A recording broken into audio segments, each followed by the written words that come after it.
느헤미야서 8장 8절 말씀 우리 한 목소리로 봉독하겠습니다. 하나님의 율법책을 낭독하고 그 뜻을 해석하여 백성으로 그 낭독하는 것을 다 깨닫게 하매. 오늘 느헤미야서입니다. 전체 제목으로는 하나님의 위로라는 제목인데요. 느헤미야라는 이름의 뜻이 여호와께서 위로하시다라는 뜻이에요. 그래서 오늘 하나님의 위로라는 제목으로 은혜를 나누겠습니다. 이 느헤미야서는 에스라서와 함께 보는 책인데 말씀인데 약 110년간의 역사가 이 에스라서와 느헤미야서가 연결되어져 있습니다. 그러니까 비참하게 포로로 끌려가서 많은 어려움을 겪다가 1차 포로 기한, 2차 포로 기한, 3차 포로 기한으로 돌아오면서 강대국 바벨론의 왕이 이제 너희들 돌아가서 각 민족들마다 자신들의 성전을 짓고 자신들의 나라를 굳건히 세워라. 이래서 이제 돌려보내는 정책을 하는데 그 정책을 따라서 이제 귀환해서 성전을 짓는데 20년 동안 방해하고 못 짓게 하는 거예요. 내부적으로. 왜냐하면 다윗 왕조가 서면 다른 지파들이 힘이 약화되고 포로로 끌려갔던 사람들의 땅과 그 뭐 밭과 이런 것들을 자기들이 차지하고 있던 거 다 토해내야 되잖아요. 그러니까 성전 짓는 건 막 방해하고 다윗 왕조가 세워지는 것을 방해하고 이게 20년이 걸렸어요. 그래서 스룹바벨을 통해서 총독으로 왔던 그리고 에스라를 통해서 1차 기한할 때는 스룹바벨이 2차 기한할 때는 에스라가 3차 기한할 때는 오늘 느헤미야가 총독으로 오죠. 그래서 스룹바벨은 20년 동안 성전을 완성했고 그리고 느헤미야는 성전만 완성하면 뭐 다른 나라에서 침략하면 다 무너지니까 예루살렘 전체를 성벽을 재건해요. 그 재건하는 일을 성벽 재건하는 일을 느헤미야가 합니다. 그러면서 에스라가 본격적으로 이제 언약을 중심으로 예배를 회복하도록 그런 개혁을 일으키는데 모든 기반을 깔아준 인물이 느헤미야다 이렇게 보시면 됩니다. 그래서 이 원래 제2 에스라라는 라틴어 성경에는 기록되어 있었지만 느헤미야의 이름을 따서 1인칭으로 명확하게 느헤미야 자신이 서술한 것으로 이렇게 되어 있기 때문에 그 뒤에 느헤미야라는 이름으로 성경책이 이렇게 기록되어졌죠. 당시 느헤미야는 바사 제국, 그러니까 페르시아 제국이라고 보시면 돼요. 바벨론을 무너뜨린 제국인데 페르시아 제국의 왕이었던 아닥사스다 왕, 그러니까 에스더를 왕비로 삼았던 아수에로 왕, 크세르라는 역사적 인물인데 그 왕의 계승자죠. 이 아닥사스다 왕이 포로로 끌려갔던 사람들 중에 뭐 에스라라든지 느헤미야라든지 스룹바벨 이런 사람들은 귀족 출신들이거든요. 그러니까 엘리트들이에요. 그래서 포로로 끌려간 그 나라들에서 굉장히 중요한 직책까지 올라갔던 굳이 예루살렘으로 돌아올 이유도 없었던 사람들. 그러니까 어느 정도로 이게 고위 관직에 갔냐면 이 스룹바벨은 그 127개 돈과 그 나라들을 소수민족들을 규합해서 각 나라를 관장하는 페르시아 제국의 왕이니까 얼마나 대단합니까? 이렇게 맛있는 거 먹는 거 아무거나 먹으면 안 되거든요. 검증된 것만 먹어야 되는데 그 모든 거를 관장하는 술 맡은 관원장이라고 해요. 애굽에서도 있었잖아요. 그 술 맡은 관원장의 역할을 하다가 나중에 왕궁 전체를 책임지는 장관직으로 이제 임명이 됩니다. 그러다가 이제 그 아닥사스다 왕이 야, 너 왜 이렇게 근심하고 있냐? 왜냐하면 고국의 소식을 들었거든요. 그 바벨론 제국의 왕의 칙령으로 돌아가서 성전을 제거하는데도 20년이 걸리고 그 12지파가 다 나눠져 있고 혼혈 민족이 되어져 있고 우상 숭배하고 아주 비참한 그 고국의 소식을 듣고 막 근심하고 있으니까 오히려 그 대제국 왕이 너 왜 이렇게 근심하냐? 이렇게 물어보면서 그렇다면 내가 총독으로 파송할 테니까 이 자기네 나라 바사국 군대의 호위를 받고 고국으로 돌아와서 사회 개혁을 다 일으켜요. 그래서 결정적으로 에스라가 성전을 중심으로 개혁하는 것을 도울 수 있는 법령들을 마련하고, 그리고 뭐 성전을 짓고 성벽만 재건해서는 안 되잖아요. 예배를 담당하는 레위 지파의 지위도 복속시키고, 거기에 따라서 뭐 그 모든 어떤 절기라든지, 또 레위 지파가 계속 그 일을 하려면 뭐 이렇게 먹고 살 거를 보장해 줘야 되잖아요. 그래서 11조를 다시 회복시키고, 뭐 이런 중요한 사회적 개혁을 이루겠던 인물이 느헤미야라고 보시면 됩니다. 그러니까 귀한 공동체를 이제 언약을 중심으로 신앙 공동체로 재건하려고 하는 그 마음을 가지고 비전을 현실로 만들어낸 인물이 느헤미야예요. 그러니까 우리는 하나님이 하신다, 그냥 가만히 기다리면 된다, 하나님이 약속한 일을 이루신다, 성경은 그렇게만 말하고 있지 않고 그 중에 그 약속을 믿고 가장 중요한 위치에서 포로로 끌려가고 완전히 노예 생활하고 있는 때에도 이런 인물들이 일어나서 하나님의 약속을 이루는 일에 쓰임받았던 겁니다. 저와 여러분들도, 또 우리 후대들도 꼭 이 축복이, 느헤미야가 받은 그 응답이 우리와 우리 후대들에게도 나타나기를 원합니다. 그래서 에스라서, 이 느헤미야서는 한 권의 역사로 보면 되고요. 약 110년 동안 포로로 갔다가 귀환하고 난 뒤부터 110년의 시간이 여기에 녹아져 있어요. 우리 지금 얼마나 살아왔죠?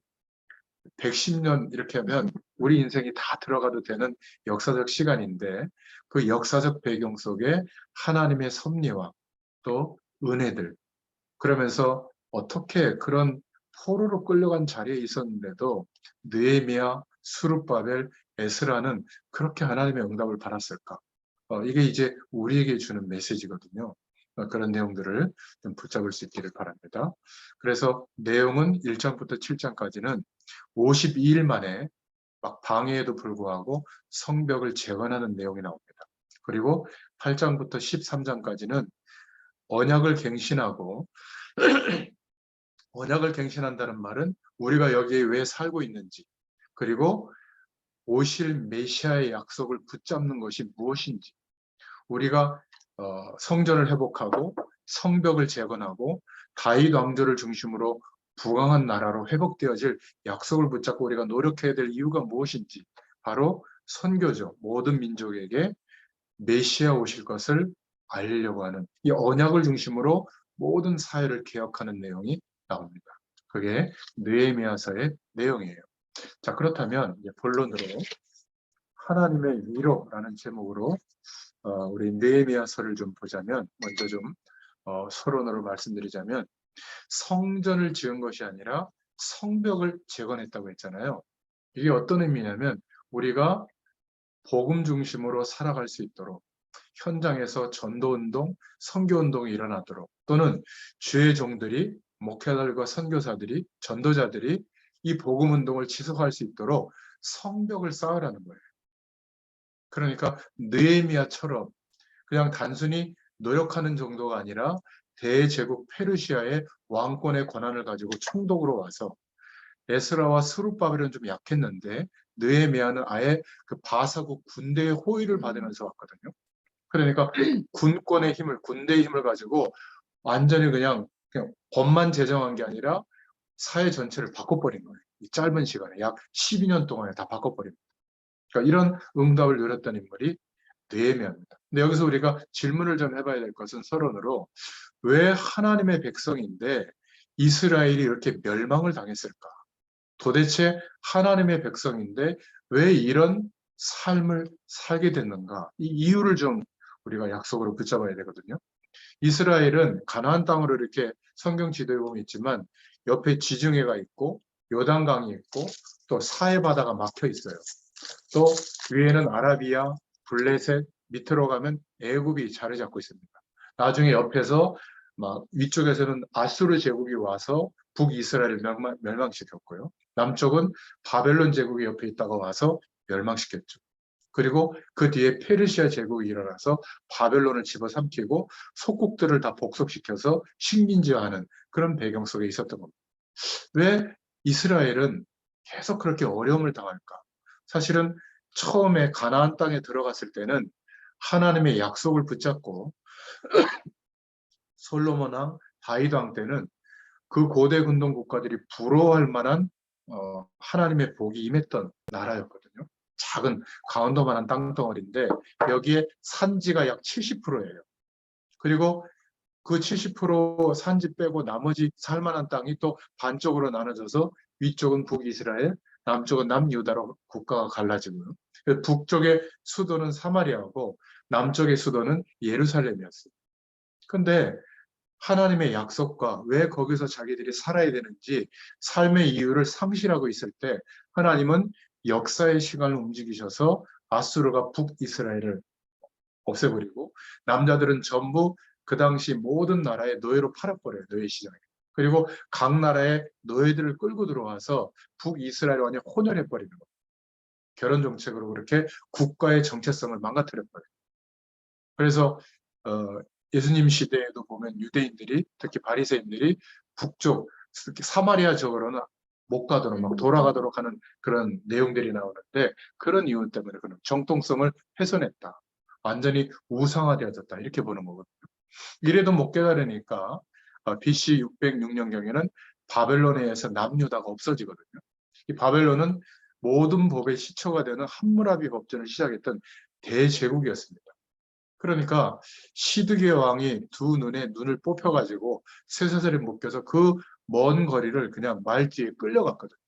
그렇게 비참한 포로가 된 생활을 하게 된 겁니다. 왜 그랬을까? 우리는 세 가지 이유를 꼭 생각해 봐야 됩니다. 첫 번째 이유가 뭐냐면 지도자가 실수를 합니다. 특히 우리가 열왕기상하, 역대기상하에서 봤지만 히스기야 왕 때문이에요. 사실은 코로나가 한 2주 끝나도 목이 이렇게 쓰니까 이렇게 기침이 일어나고 예, 말이 이렇게 힘이 있어가지고 연결이 돼야 되는데 힘이 별로 없어요. 이해하시고 들으시길 바랍니다. 이 히스기야 왕이 막 죽을 뻥에 걸렸을 때 하나님이 기도 속에서 고쳐줬거든요. 그때 각 나라 사절단을 초청하는 일이 있었어요. 이때 우리 하나님께서 나를 고쳐주셨고 이 나라가 존재하는 이유가 이것 때문이다. 뭐 이런 얘기를 해야 될 거 아니에요. 언약에 대한 얘기. 근데 사절단들에게 막 보석이나 이렇게 많아. 무기는 이렇게 어마어마해. 내탕고고 왕의 창고잖아요. 거기에 막 어마어마한 그 재물을 보여준 겁니다. 바벨론에 왔던 사신이 여기에 눈독을 들이고 가서 보고를 한 거예요. 그래서 역사의 시간이 조금 지나서 준비되지 못한 마지막 왕 시드기야 왕이 섰을 때 이때 쳐들어온 참 그렇죠. 결국 남유다도 망하게 돼요. 그러니까 이스라엘의 뛰어난 인물들 에스라, 느헤미야, 또 누굽니까 다니엘, 또 에스더 이런 인물들이 이때 다 포로로 끌려가게 되거든요. 그러니까 언약 놓친 지도자가 섰을 때 백성들은 아무 잘못 없이 이런 어려움이 역사 속에서 이루어지는 거예요. 여러분 우리가 그냥 행복하게 먹고 살고 우리 애들 잘 키우고 이거 가지고는요 이 재앙을 못 막아요. 하나님을 모르고 하나님의 약속이 무엇인지를 모르는 지도자들이 요소요소에 쓸 때 이유 없는 재앙이 들이닥치는 겁니다. 그러니까 지금 러시아라는 대제국이 지금 우크라이나를 침공했잖아요. 지금 벌써 2년 가까이 전쟁이 비극적인 일들이 벌어지고 있는데 참 너무 안타까워요. 중국은 대만 침공할 수도 있거든요. 핵이 다 있기 때문에 서로 어떻게 못해요. 핵 가지고 버티면. 그러면 저 북한은 지금 아사 직전인데 가만히 있겠어요? 그렇지 않아도 정권이 망한다면 전쟁을 한번 벌이고 망할 수도 있잖아요. 엄밀하게 생각해 보면 국제 정세가 남의 일들이 아니에요. 그것도 하나님의 약속을 놓친 성경의 역사를 볼 때 그런 지도자들이 섰을 때마다 백성들은 아무 잘못 없이 당하는 겁니다. 그리고 교회가 침묵하고 있을 때 그런 것에 대해서 그리고 적극적으로 전도와 선교에 대한 방향을 잃어버리고 있을 때 그때마다 교회사를 한번 보세요. 세계사의 전쟁과 어마어마한 기근과 재앙이 들이닥치고 있거든요. 10초 동안 땅이 울렸는데 6만 명이 죽습니다. 이게 남의 일이 아니거든요. 백두산이 지금 끓고 있다잖아요. 제가 위협하는 게 아니라 지금 이 시대를, 이 역사서를 볼 때 하나님의 말씀이 무엇을 말하고 경고하고 있는지가 우리에게 부딪혀 와야 돼요. 그래서 우리마저도 이 이스라엘 백성들처럼 그냥 자기 중심으로 내가 주인이 돼서 최선을 다해서 열심히 살지만 결국은 망하게 되거든요. 이 음성을 들을 수가 있어야 됩니다. 두 번째, 이스라엘이 멸망한 이유는 하나님의 택한 백성인데도 불구하고 여호와가, 하나님이 자기들만의 국가의 신이요, 자기들만의 메시아요, 그래서 자기들 민족만 하나님이 택한 선민이라고 생각합니다. 가나안 땅에 국가를 이루기 위한 목적을 상실해버린 거예요. 오실 메시아의 약속을 전달해야 될 이유를 상실해버린 거죠. 그리고 결과적으로는 그러다 보니까 복음을 몰랐던 겁니다. 예수님은 그리스도가 아니라는 거예요. 그리스도를 보내시겠다고 하셨고 오셨는데도 모르는 겁니다. 기름 부음을 받은 자, 왕, 제사장, 선지자의 했던 일이 완성됐다는 의미가 그리스도라는 말이거든요. 요한일서 3장 8절에 사단의 일, 마귀의 일을 멸하러 오신 왕이다. 우리를 좀 편안하게 잘 먹고 잘 살고 위기를 막아주는 그런 일을 하기 위해서 온 것이 아니라 마귀의 일을 멸하러 오셨다. 마귀의 일이 뭐죠? 하나님 없어도 살만하다는 거예요.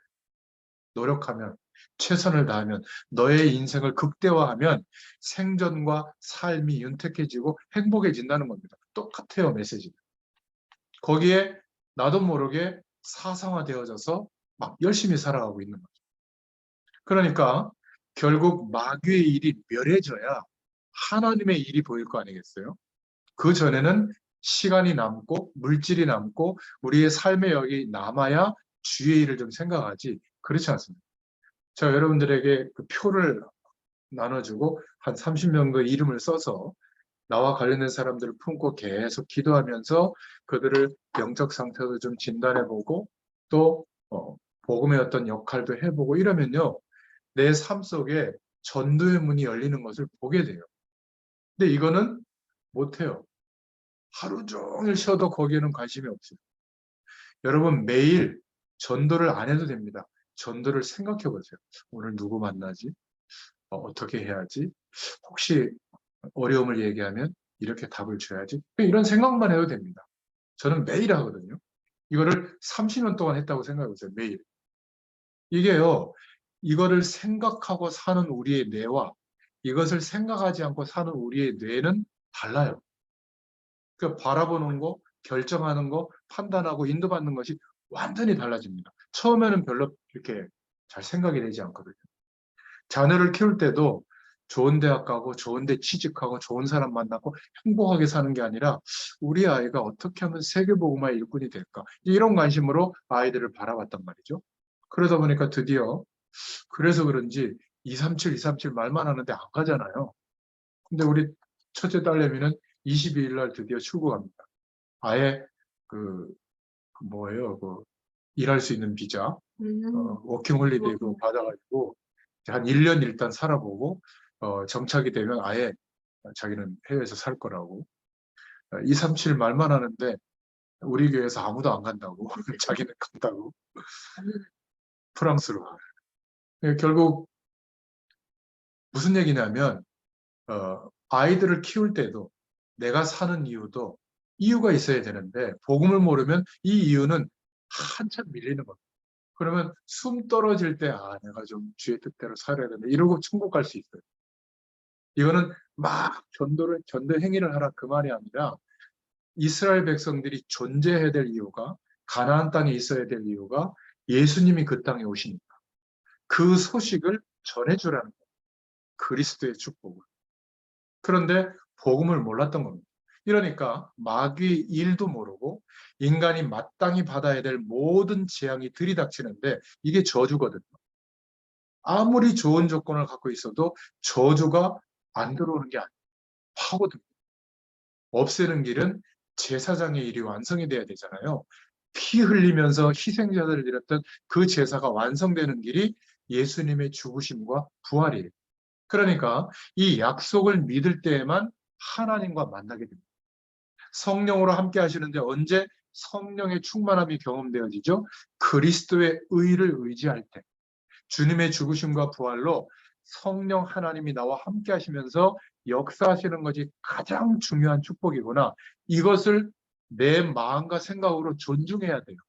돈보다, 건강보다, 행복의 조건보다 하나님께서 성령으로 함께 하시는 이 축복을 내게 알게 하신다고 하는 이 약속을 존중해야 돼요. 가장. 그럴 때 구하게 되어 있거든요. 그게 기도입니다. 그러면 어떻게 되죠? 하나님의 나라가 임해요. 이것을 아는 사람들을 통해서 하나님은 언제든지 그 시대의 변화, 우리 가문의 변화, 우리 분야의 변화를 일으켜 주셨습니다. 그래서 마태복음 12장 28절에도 사도행전 1장 3절에도 가는 곳마다 하나님의 성령이 임하고 그 결과로 사단의 나라, 사단의 세력들이 결박되는 겁니다. 빌립보서 3장 20절에 가는 곳마다 주의 천사를 보내서 도우시는 일이 우리 인생에 나타납니다. 그래서 느헤미야에게 하나님이 위로를 베풀어 주셨죠. 포로 생활도 억울한데 강대국의 왕권의 힘으로 돌려보내서 성전을 짓고 언약 중심으로 예배를 회복하라고 하는데도 못하고 있는 거예요. 그 20년 동안 그렇게 방황하는 고국의 소식을 듣고 막 억장이 무너지고 있는데 하나님이 왕권을 통해서 빨리 가서 성전을 회복하고 성전을 중심으로 예배가 지속되도록 성벽을 재건하라. 이런 응답이 오게 되는 겁니다. 이 축복을 누리고 있으면 반드시 우리의 현장으로 하나님이 함께하는 축복이 전달되어져요. 여러분 이걸 경험하셔야 되는 겁니다. 우리는 사명을 감당하는 것도 내가 열심히 하는 결과밖에 몰라요. 저도 그랬습니다.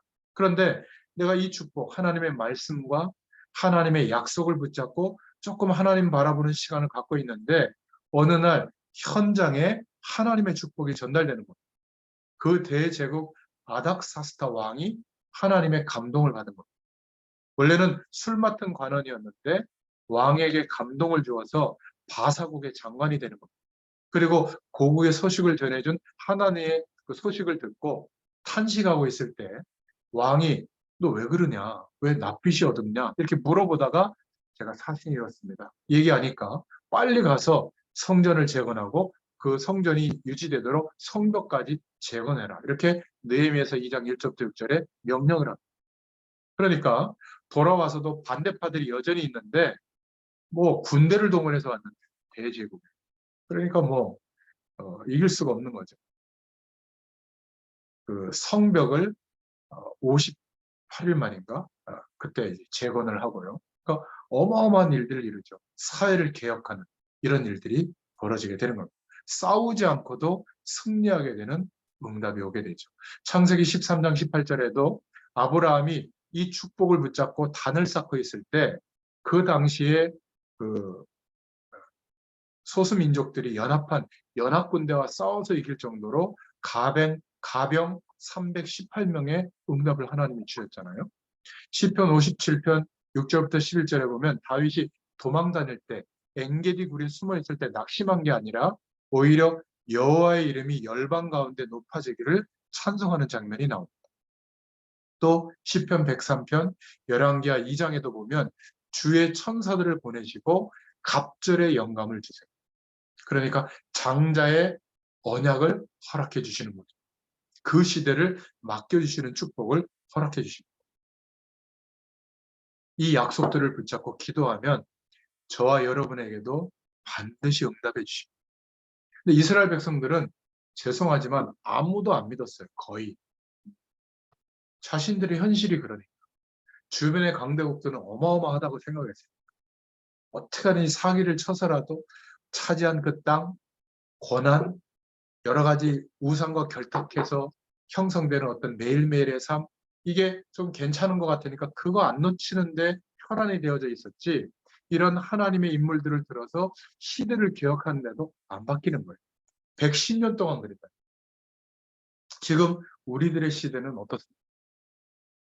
저와 여러분들 이렇게 말씀을 많이 듣고 성경을 우리나라 말로 볼 수 있도록 번역되어져 있고 유튜브 틀기만 하면 얼마나 명설교들이 다 있어요.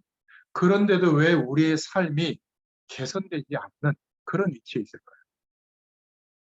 사단이 방해하고 있는 거예요. 사단의 문화가 끝나지 않고 있는 거예요. 그러니까 우리가 나는 이제 하나님 알고 그리스도 알고 이제 세계복음의 축복 알고 있으니 이렇게 머물 것이 아니라 느헤미야와 같은 하나님이 이 시대를 향하여 보여주시는 그 소식을 듣고 자기의 가장 중요한 삶의 여건도 던져놓고요. 곡을 향해 와서 자기 인생을 쏟아붓습니다. 저는 이러한 축복이 우리의 삶에서 일어나기를 축원드립니다. 그런 오늘을 살면 아주 작은 삶이라고 할지라도 하나님은 역사해 주십니다. 그렇다면 복음 1세대 부모들이 붙잡아야 할 느헤미야 메시지를 보겠습니다. 느헤미야서 1장 1절부터 3절에 보면 느헤미야는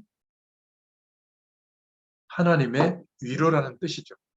언약 백성이 언약을 놓치고 이렇게 고생하는 것을 보고 하나님께서 이스라엘 백성을 느헤미야를 통해서 위로한다는 내용이에요. 그래서 성벽을 완성합니다. 이 느헤미야는 기도의 사람이었는데 느헤미야서 1장 4절에 보니까 예루살렘의 그런 20년 동안 성전을 재건하지 못하고 있는 그런 비참한 상태를 듣고 수일 동안 울면서 금식하는 장면이 나옵니다. 여러분, 기도 응답을 받는 비결은 사실을 제대로 보는 겁니다. 왜 이스라엘이 망했는지, 언약을 놓치고 성전을 재건하라고 하는 하나님의 뜻이 강대국을 통해서 전달됐는데도 저렇게 딴짓을 하고 있구나. 애통하면서 금식하면서 기도한 겁니다. 그리고 하나님의 언약과 긍휼을 간구했고요. 자기는 강대국 저 바사 제국에서 장관까지 돼서 중요한 일을 감당하고 하나님이 축복해낸데도 불구하고 이런 고국에 대한 소식을 모르고 살아왔던 것을 회개한 겁니다. 주야로 회개했다. 그리고 능력의 여호와께 기도했다. 1장에 보면 나옵니다. 그리고 이 느헤미야는 지혜의 사람이었죠. 왕의 술잔을 맡은 측근이었고 왕이 느헤미야에게 마음을 이렇게 줄 만큼 지혜가 있었습니다. 결국 이 아닥사스다 왕에게 사정을 호소했고 성벽 재건에 대한 이유를 설명했습니다. 결국 왕이 허락했죠.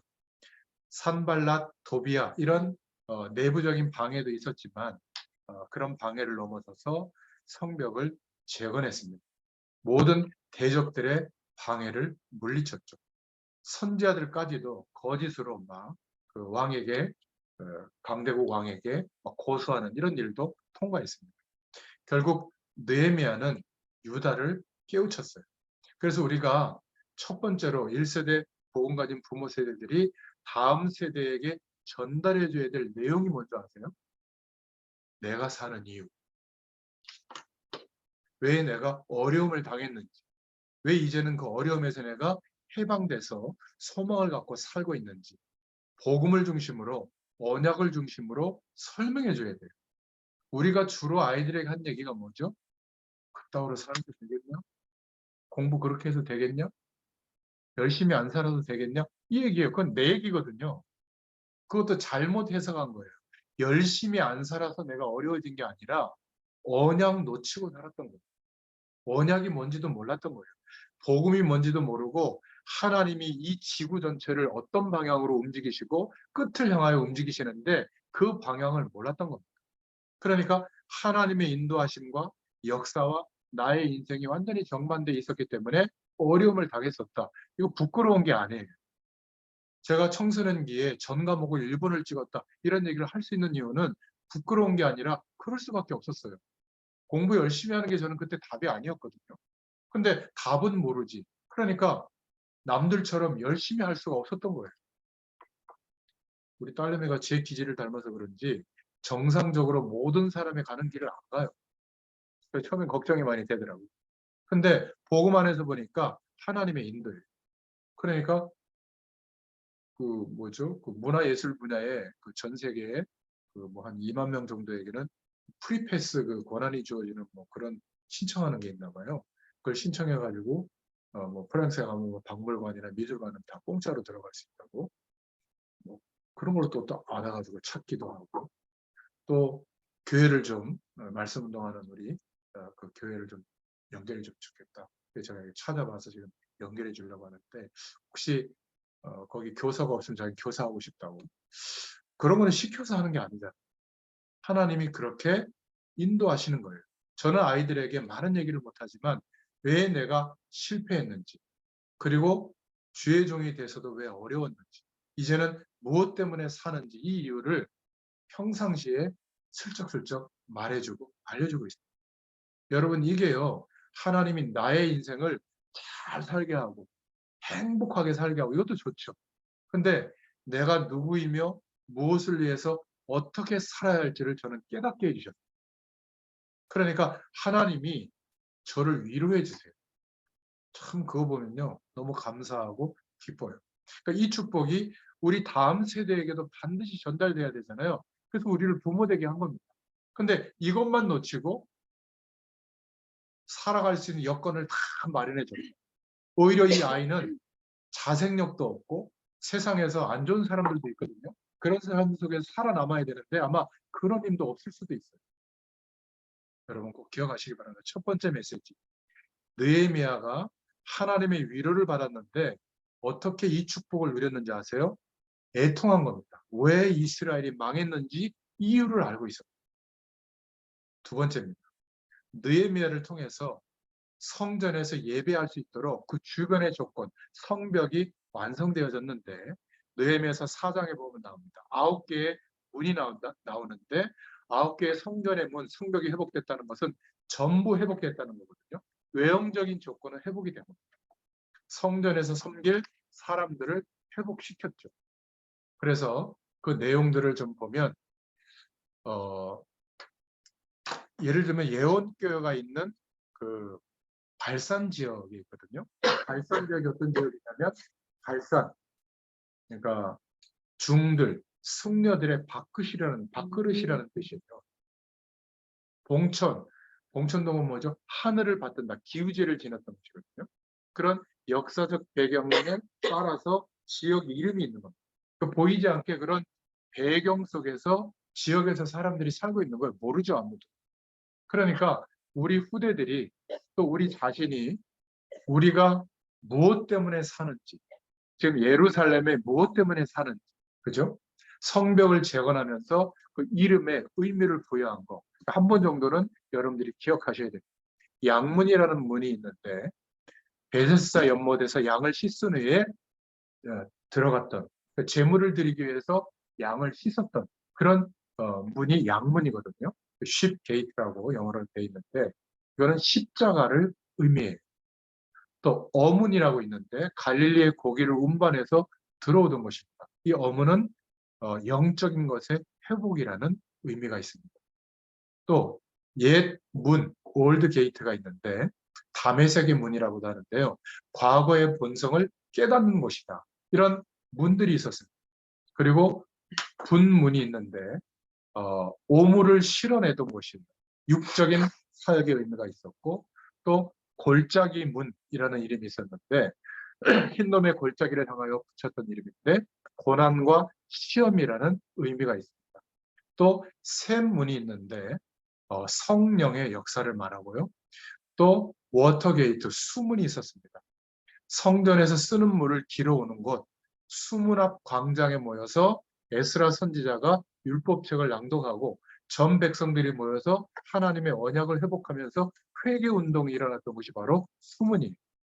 그리고 마문이 있는데 말들을 출입시켰던 곳, 성도의 전투, 이런 의미가 있고요.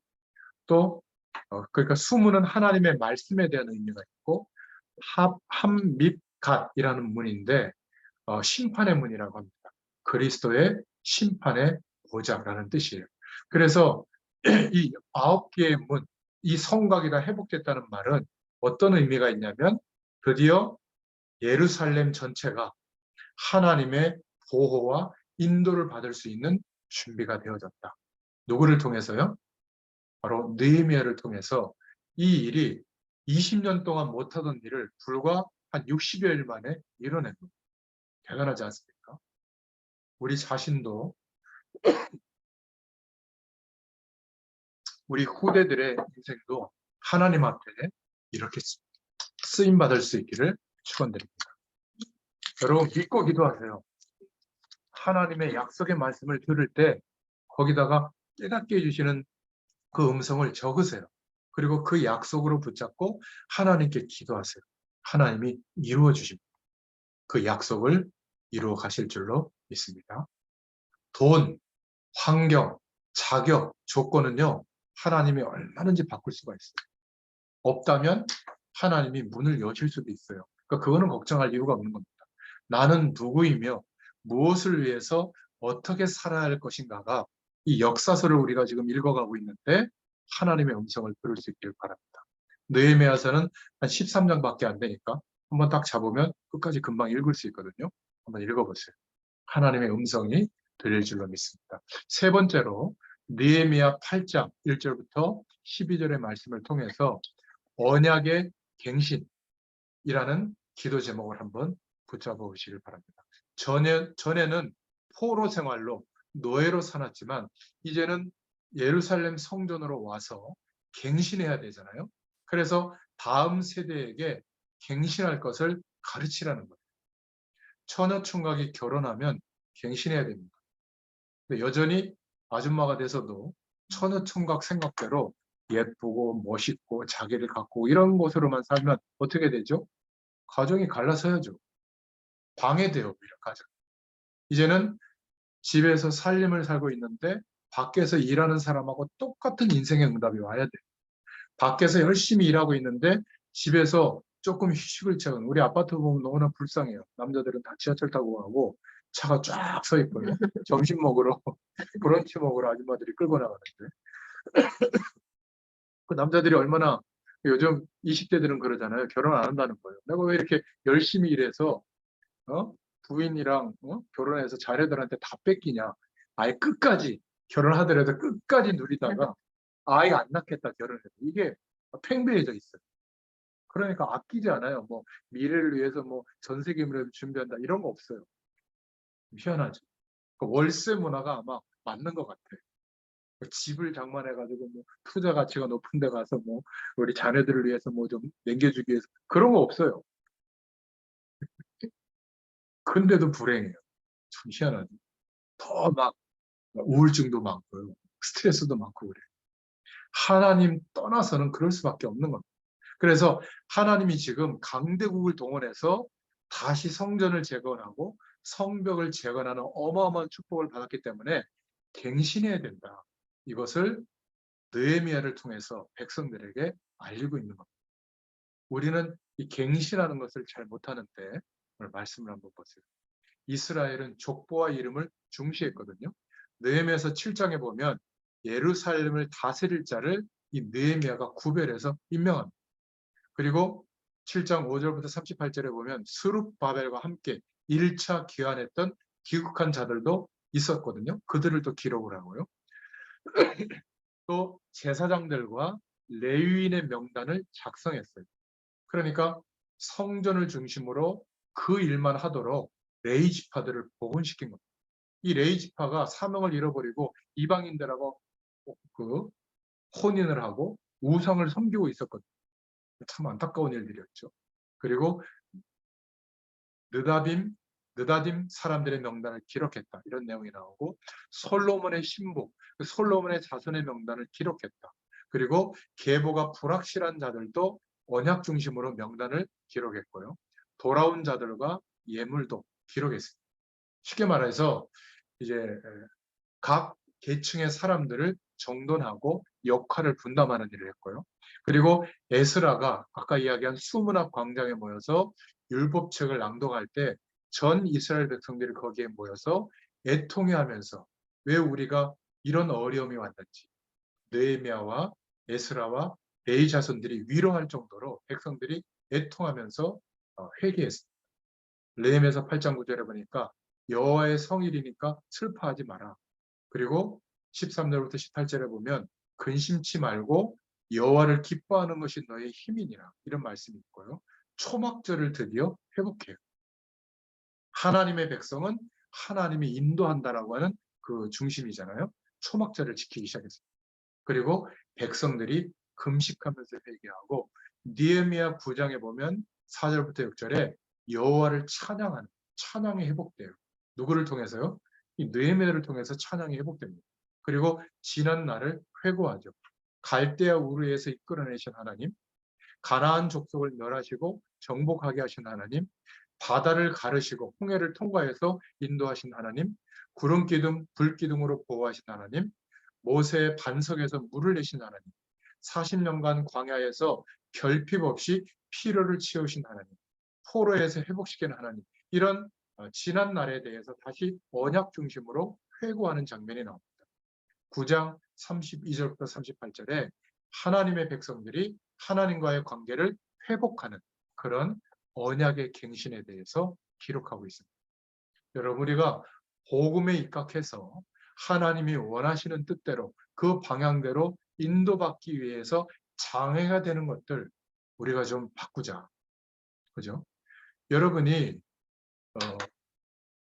전도와 선교를 위해서 헌신하는 주의 정도를 도울 수 있을 만큼 뭔가 내 경제 안에 그런 부분이 없다. 그거는요, 문제 있는 겁니다. 카드 빚을 내서 살아도 늘 부족하다. 그거 갱신해야 돼. 그러니까 안 쓰면 되거든요. 그러니까 안 쓴다는 것은 안 쓰기 때문에 오는 불이익이 있잖아요. 명품 안 들면 불이익이 오잖아요. 의시될 수 없잖아요. 그러니까 의시되는 거를 안 하겠다고 결심하면 돼요. 애들 학원 안 보내겠다고 결심하면 뭘 결심해야 돼요? 공부 못해도 좋다라는 결심을 해야 돼요. 아시겠어요?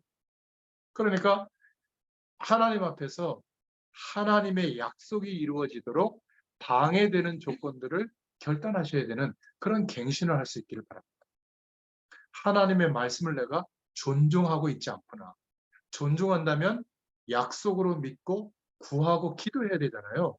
이 시간이 없다면 내가 이제는 이 시간을 가져야 되겠다. 이런 것들이 갱신이에요.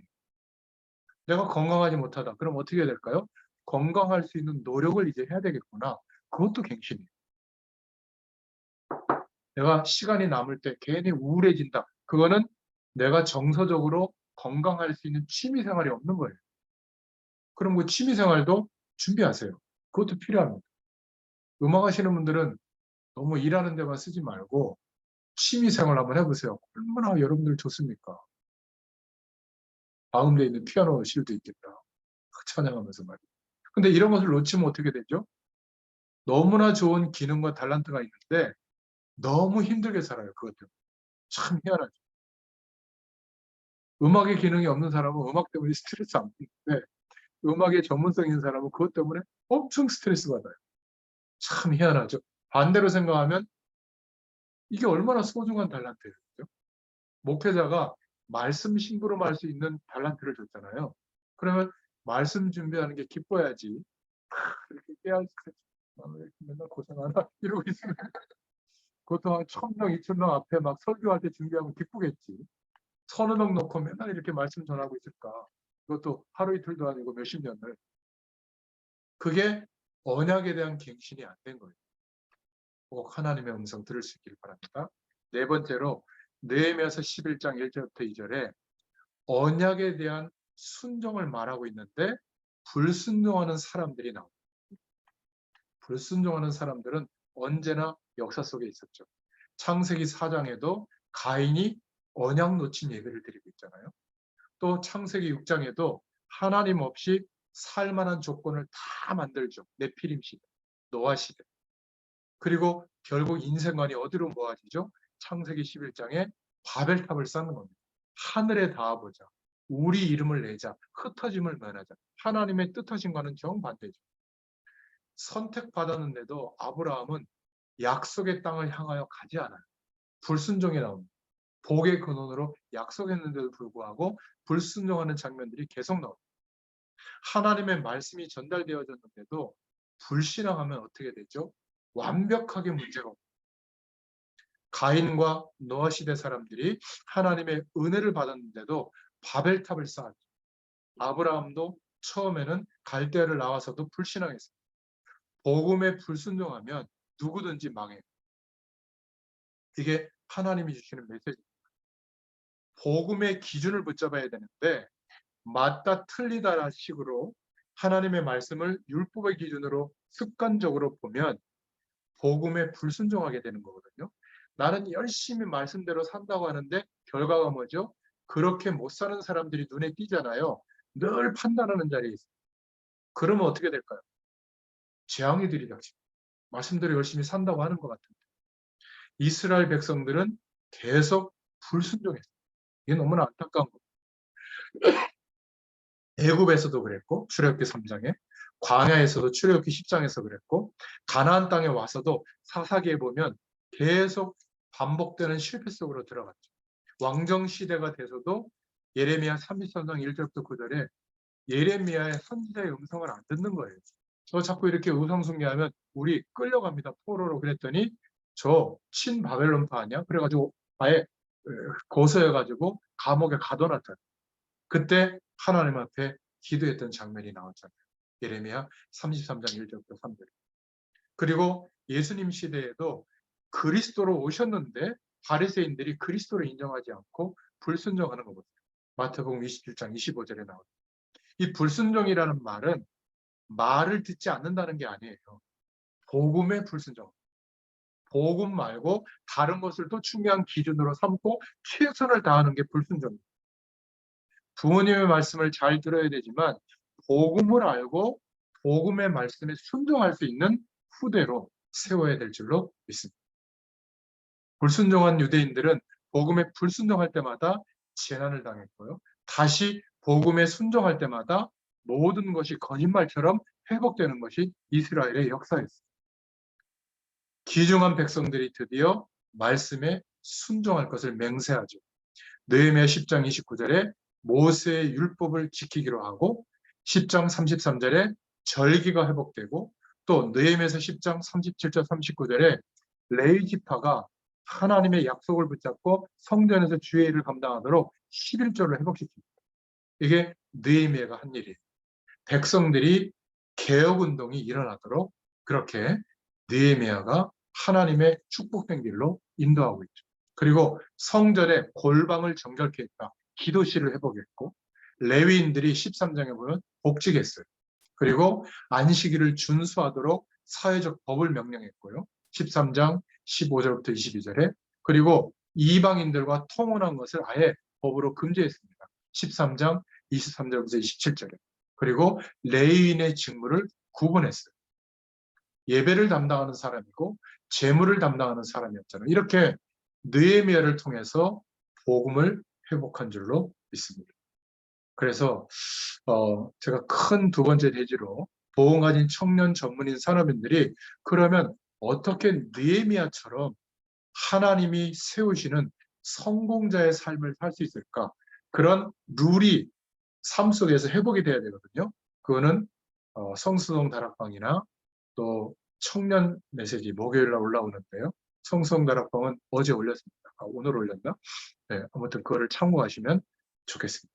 자, 그러면 결론적으로 오늘 느헤미야서를 통해서 지금부터 여러분들은 기도하면서 결정하시길 바랍니다. 결국 레위 지파, 한마디로 말하면 주의 종들이 살아야 돼요. 주의 종들이 언약 붙잡고 생명 걸고 앞장서서 복음 운동해야 됩니다. 그리고 교회가 살아야 돼요. 이 시대의 교회가 복음의 정신을 놓치면 아무리 교회가 커도 헤롯 성전밖에 안 되는 겁니다. 헤롯 임금이 지은 40년 동안 지은 어마어마한 성전이 있는데 성령은 거기에 역사하지 않죠. 그래서 여러분들이 지금부터 우리의 인생을 두고 결정할 수 있기를 바랍니다.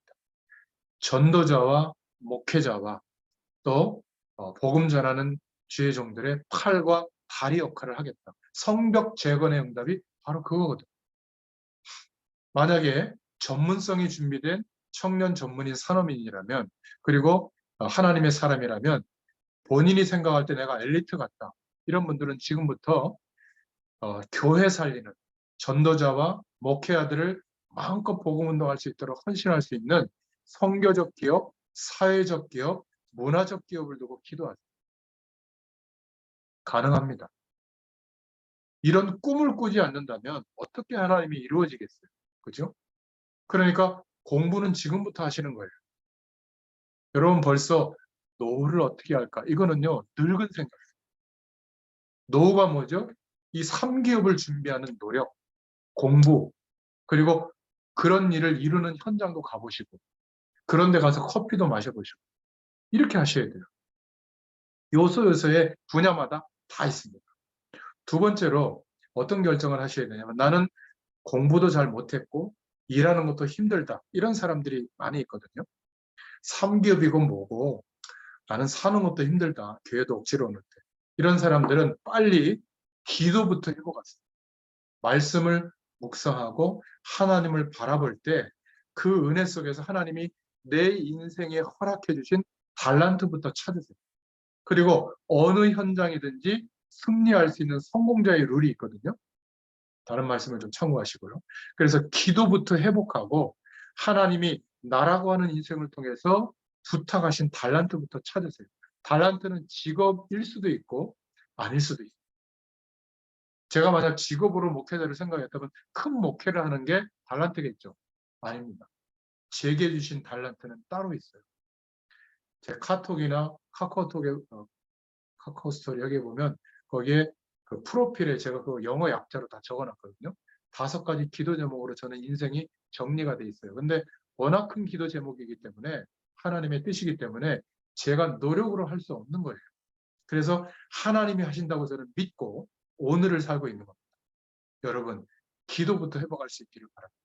세 번째는 어떤 분들이 있냐면, 하나님이 원하시는 달란트는 찾았는데 내가 그렇게 공부나 일이 잘 되는 편이 아니다, 이런 분들은 빠른 속도로 빨리 현장으로 뛰어드세요. 고민만 하지 말고 현장에서 성실하게 최선을 다하면 하나님이 문을 열어주십니다. 그래서 여러분들은 전도자의, 목회자의 팔과 다리의 역할을 하자.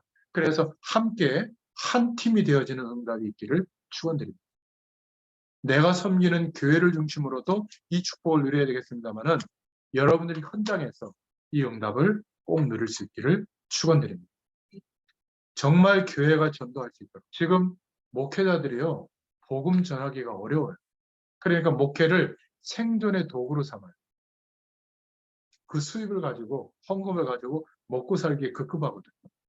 무슨 전도와 선교를 하겠습니까? 여러분들이 여러분들의 인생만을 위해서 살고 있을 때 제사장이 무너지고 있고 제단이 무너지고 있고, 그죠? 언약이 희미해지는 시대가 됐을 때 재앙이 덮치는 겁니다. 여러분들이 꼭 기도할 수 있기를 바랍니다. 다윗은 그 시대 사무엘의 팔다리 역할을 했어요. 로마서 16장의 사람들도 전도자의 팔다리 역할을 했습니다. 그래서 하나님이 우리 각자에게 주시는 주의 음성을 듣기를 축원드립니다. 하나님 감사합니다.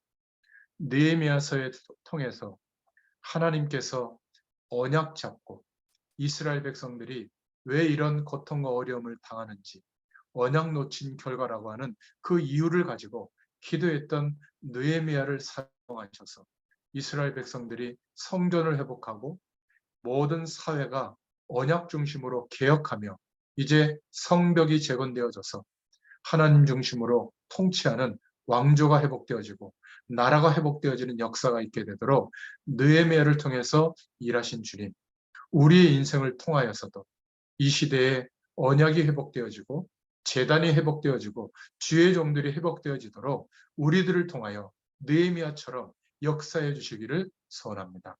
감사드리며 예수님의 이름으로 간절히 축복하옵고 기도하옵나이다. 아멘. 감사합니다.